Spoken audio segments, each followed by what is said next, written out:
필러하는 의사가 그 시술을 잘할까? 써마지하는 의사가 그 시술을 잘할까? 보톡스하는 의사가 그 시술을 잘할까? 수술하는 의사가 그 시술을 잘할까? 실리프팅하는 의사가 그 시술을 잘할까?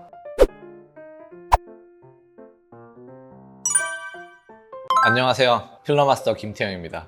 저는 필러도 그렇고 주베력 볼륨도 그렇고 뭐 다른 시술도 마찬가지예요. 실리프팅도 마찬가지고 시술할 때 중요한 거는 보는 눈이라고 생각해요. 보는 눈에서 중요한 거는 내가 이 환자를 진찰해서 이 환자한테 현재 필요한 부위가 어딘지를 먼저 체크를 해내야 되고요. 두 번째는 내가 계속 어떤 시술이나 수술로 만들어내는 결과치가 있잖아요. 그 결과치를 이 환자한테 대입해서 내가 그 결과를 어떤 걸로 어떻게 만들 수가 있느냐. 이 눈썰미가 두 가지가 동시에 나타나야 되거든요. 첫 번째는 이 환자한테 필요한 것들을 체크. 예를 들면은 꺼진 부위를 쫙쫙쫙 잘 체크해내야 돼요.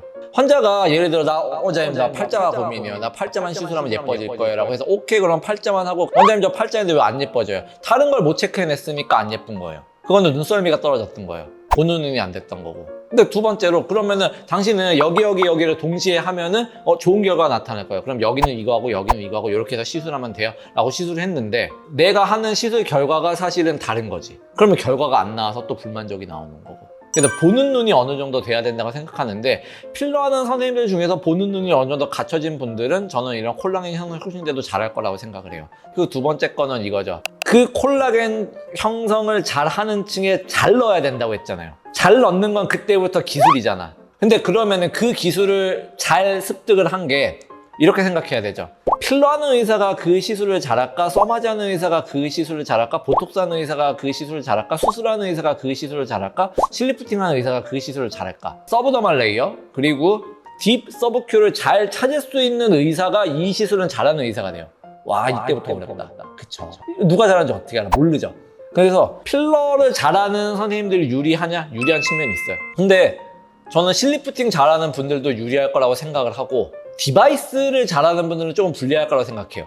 수술을 잘하시는 분들 중에서도 이건 유리한 측면이 있을 수 있다고 생각을 해요. 근데 이 층을 나눠서 생각하는 게 어느 선생님들은 그 말도 안 되는 소리 하지 말라고 해요. 어떻게 네가 이거를 2층을 이렇게 구분하냐고. 근데 저는 사실 매년 한 번씩 카데바 워크샵을 꼭 가거든요. 카데바 워크샵에 가서 하는 거는 필러에다가 염색을 해가지고 원래 제가 하던 방법대로 필러를 인젝을 해요. 그리고 다이섹션을 해요. 다이섹션을 그 층을 까보는 거거든요. 그 해박 조교가 와서 이렇게 해줘요. 그러면은 그 까봐서 내가 의도했던 층에 필러가 들어가 있는지 그리고 내가 의도했던 모양대로 필러가 들어가 있는지를 항상 확인을 하거든요. 매년 제 테크닉을 저는 체크를 해요. 또 이번 달에 이제 제가 갔다 와야 되는데 가능하다고 생각을 하고 전 지금까지 가능했던 것 같아요. 물론 그게 되는 의사가 있을 수도 있고 안 되는 의사가 있을 수도 있고 그걸 못 믿는 사람들도 있는데 이렇게라도 확인할 수가 있는데 그거를 못 믿는다고 하시면은 sorry.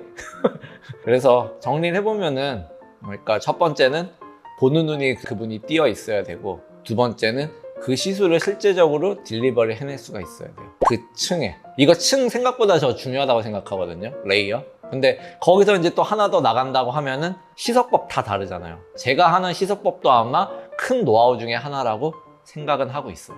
근데 이거는 좀 다른 얘기인 게 얼굴에서는 제가 이 시서법을 쓰는데 외국에서는 그 이름으로 나가거든요. 레니스나루. 원래 우리나라도 주베룩과 레니스나루 허가를 받았다가 레니스나라는 이름을 주베룩 볼륨으로 바꾼 거예요. 바꾼 지가 1년밖에 안 됐는데 사실 레니스나는 힙이나 바디에도 많이 쓰거든요. 근데 그럴 때는 시석을 좀 다르게 가야 돼요. 저는 그렇게 생각을 해요. 그러니까 부위마다 시석을 좀 다르게 가져가는 것도 좀 좋다고 생각하고 목에 사실 사용할 수도 있는데 목에 쓸 때는 또 시석을 좀 다르게 가져가야 된다고 생각을 해요. 네, 그래서 필러 잘하는 의사가 그럼 주베룩 볼륨도 잘하냐? 이게 아니다. 그냥 잘하는 의사가 잘한다. 수술 잘하는 의사가 이것도 잘할 것이고 실리프팅 잘하는 의사가 이것도 잘할 것이고 라고 생각을 하는데 그냥 그 두 가지가 잘 겹쳐 있어야 돼요. 내가 보는 눈이 뛰어나서 그 부위를 잘 체크해내야 되고 그 부위에서 적절한 층에 넣을 수 있는 인젝션 테크닉이 돼야 된다. 어렵네요. 현명한 선택하시기 바랍니다. 이상 필러마스터 김태형이었습니다. 감사합니다. 가격은 똑같은데 회사마다 달라요? 그래가지고 짜증나는 게 내가 제일 손해야. 그러니까요. 손해의 아이콘. 그럼 가격은 더 받으셔야죠 그러면. 어떻게 그래 양심상. 아니지 가격을 더 받거나 아니면 내가 그 시석법을 하거나. 하지만 난 양아치는 아니다. 내가 손해보고 만다.